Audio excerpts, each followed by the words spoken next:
जो बढ़ता पॉल्यूशन है दिल्ली में, उसका कारण क्या है? दिल्ली में ऐसा पहली बार नहीं हो रहा है कि इस बार पहली बार पोल्यूशन इतना है। हम साल दर साल देखते हैं कि कैसे हमारे कैपिटल में इंडिया में पोल्यूशन हर साल होता है और हर साल इस टाइम पे एग्रीवेट हो जाता है, बढ़ जाता है जो सर्दी का सीजन होता है। पर उसका मतलब ये नहीं कि बाकी पूरे साल पोल्यूशन नहीं रहता।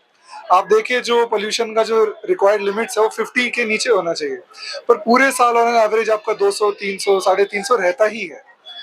तो इसका लेकिन जो मेजर रीजन है पोल्यूशन का वो है स्ट्रक्चरल। मतलब हम अक्सर देखते हैं कि इस टाइम पे रीजन दे दिया जाता है कि स्टबल बर्निंग है, व्हीकुलर पोल्यूशन है, या फिर आपका जो वेदर से चेंज होता है जिससे आपकी हवाएं कम ब्लो करती हैं और जो वैली का सिचुएशन बन जाता है हिमालयस की वजह से।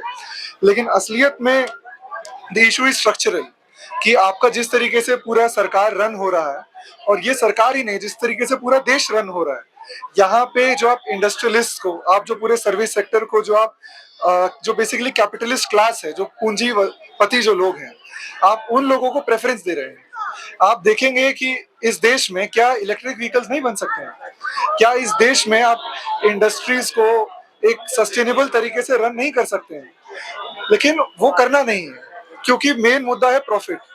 क्योंकि इस देश में जो कुछ 1% लोग हैं जिनकी जेब में आपको प्रॉफिट देना होता है, और आप और मैं जो काम करने वाले लोग हैं, जो मेहनत कश लोग हैं, उनके जेब से पैसा निकाल के 1% लोगों को दिया जाता है। और वही 1% है जो इंडस्ट्रीज लगा के जिस तरीके से प्रोडक्ट्स मैन्युफैक्चर करते हैं जिससे आपका और हमारा नुकसान होता है, जिसकी वजह से ये प्रदूषण हो रहा है।